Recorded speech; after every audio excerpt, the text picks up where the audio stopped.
I'm giving over £200 billion, representing the wealth of the world's richest man, to the lowest ranked side in the Vanarama National League.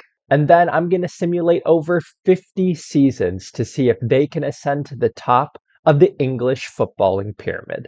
But before we get to that, we're also giving £1 billion to the EPL's lowest ranked side, £500 million to an MLS club in an homage to MrBeast, £200 million to Filipino club Stallion Laguna FC, representing the net worth of the Philippines' greatest ever sportsman, all the way down to giving one single pound to the lowest ranked team in the Philippines, Mendiola FC, which would be like if this YouTube channel somehow came to own the club that we're currently managing in our FM24 save.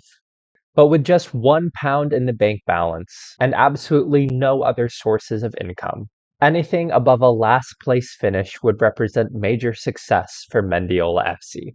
And surprisingly, that success actually came as Mendiola FC finished in 6th place, one place above the bottom of the table, with 3 wins enough to keep them afloat. But unfortunately, the good times wouldn't last, as Mendiola FC finished bottom of the table 4 consecutive seasons, and after 5 seasons, they were looking poor. They even had a season where they only racked up 1 point, which represented a record low for the Philippines Football League.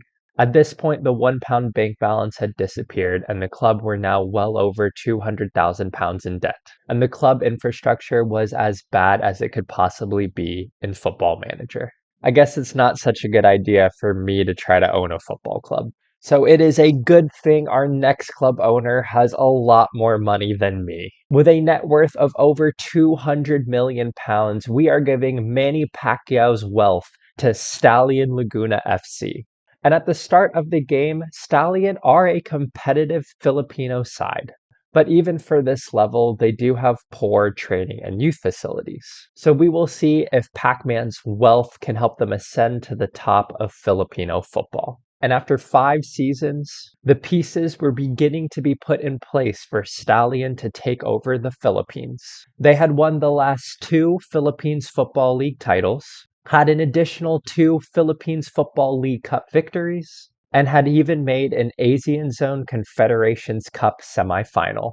The club infrastructure had also improved massively and was at quite a good level, especially for the Philippines. But this was just the beginning, and after a 50-year simulation, Stallion had become the greatest ever team from the Philippines, winning 44 Philippines Football League titles and 29 Philippines Football League Cups. And while they never won an Asian continental competition, they did finish runner-up in the Asian Confederations Cup twice, representing the furthest a Filipino side has ever gone in Asian continental competition. £200 million did way better than £1 in the Philippines. But now we are headed over to America, where we are giving MrBeast's entire net worth to Charlotte FC, his hometown club, where we're going to see what £500 million can do in the MLS. But this is perhaps going to be the most interesting situation for our club owners because the MLS actually has a salary cap, meaning they cannot pay out any more than £80,000 per week in wages to their entire team. This means that Erling Haaland is making over 4 times the amount of salary per week as this entire MLS team. Except for the top 3 designated players who apparently don't count for that much towards the salary cap. I don't know, man. The MLS rules are kind of weird. But the question is, will this salary cap prevent MrBeast's money from making Charlotte FC the best club in the MLS? Or will he be able to improve the club in other areas to help the club improve?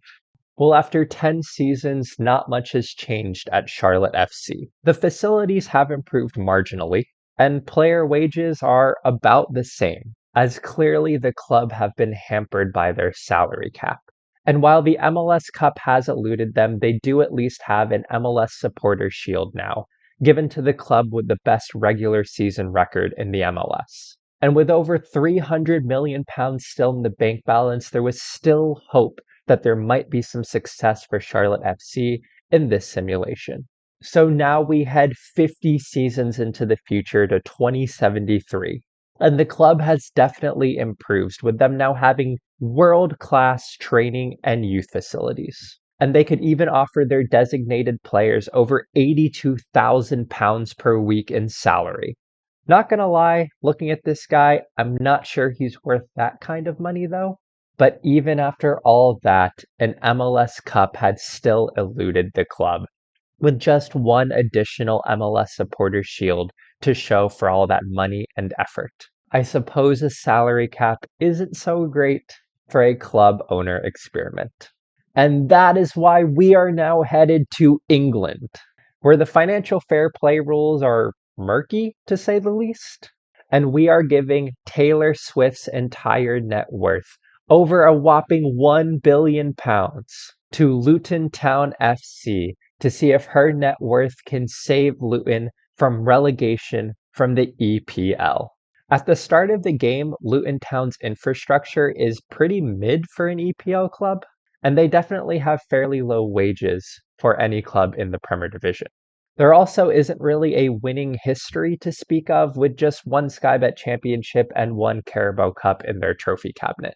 So we'll see if any of this changes over the next 50 seasons with a newfound £1 billion in the bank balance. And 10 years later, the club had made major improvements to their training facilities, youth facilities, junior coaching, and youth recruitment, suggesting that long-term success was on the cards. They were also offering huge wages to their players, with Cameron Archer now making over £205,000 per week. I really don't think he's worth that kind of money either, but all this money hadn't translated to the pitch, as Luton Town were relegated in Season 1, after which they spent the next 2 seasons in the Sky Bet Championship, which after promotion they were once again relegated after only 1 season in the EPL, where they have since cemented themselves as a pretty good Sky Bet Championship level side. So while the club had started to put some of the pieces together to achieve long-term success, they might have gotten a little bit worse in the short term, but there was still loads of money in the bank balance, and we still have 40 years left of this simulation. And moving forward in time, it ended up being the late 2040s that represented the peak of Taylor Swift's ownership, as the £1 billion led to a Luton golden era, with a third-placed EPL finish and a Europa League runner-up in 2046. And in what would be Luton's biggest ever achievement over the course of the save, a Europa Conference League and Carabao Cup double in 2048. But the good times wouldn't last, and the money would run low. In the 2053-54 season, Luton would finish in last place and get relegated from the Premier League. Afterwards, Luton Town would become an English Premier League and Sky Bet Championship yo-yo club, even winning the championship a couple more times. That being said, those original £1 billion would leave a lasting effect on the club, with the facilities and academy now being world-class setups, helping to maintain stability for the club for the rest of time. And hey, £1 billion led to a European and domestic trophy. I'm sure Spurs would take that right now. And finally, that leads us to what would happen if the world's richest man put his entire net worth into a football club, as we are going to give over £200 billion to Oxford City, which is the team that in Season 1 is predicted to finish last in the Vanarama National League. But there's actually a problem. It turns out the most money you can give a club using the Football Manager in-game editor is just £1 billion. And that is still a lot of billions of pounds short of what we're trying to give Oxford City.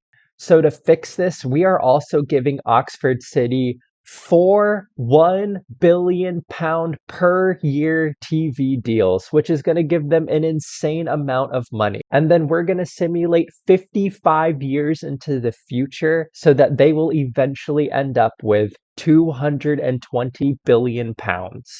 Hopefully, that will be enough to help them rise through the English football pyramid. And it absolutely was. In the 2028-29 season, Oxford City were promoted from the Vanarama National League. Then in 2032, a third place finish was enough for them to get promoted from League 2 into League 1. Then just 3 years later, in 2035, a second place finish had promoted Oxford City all the way up to the Sky Bet Championship. And after 13 years in the Sky Bet Championship, Oxford City were promoted via the playoffs, where they defeated Southampton 3-1 at Wembley. Oxford City had ascended the English football pyramid and had finally reached the promised land. That is, at least until 2 years later, where they were relegated back to the championship.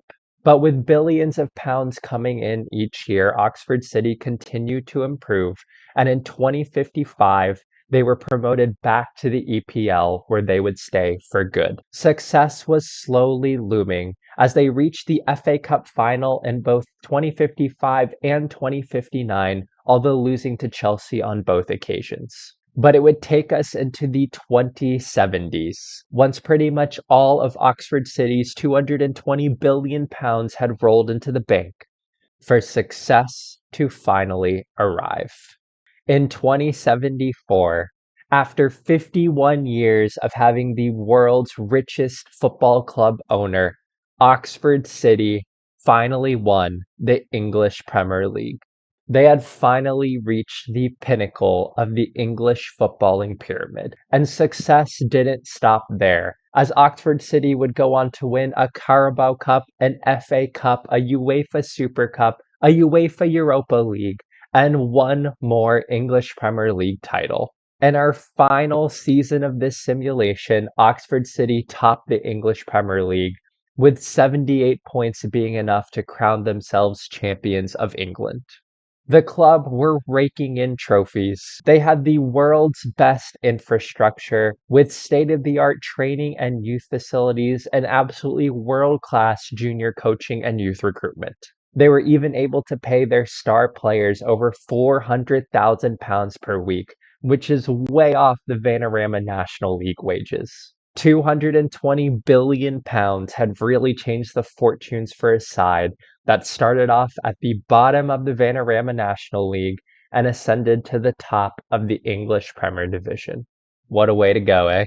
But that is everything for this video as we looked at club ownership from £1 to over £200 billion. I hope you all enjoyed this video and I hope you all enjoyed this comparison. I hope you all are having a wonderful week and I will see you all very soon. Bye!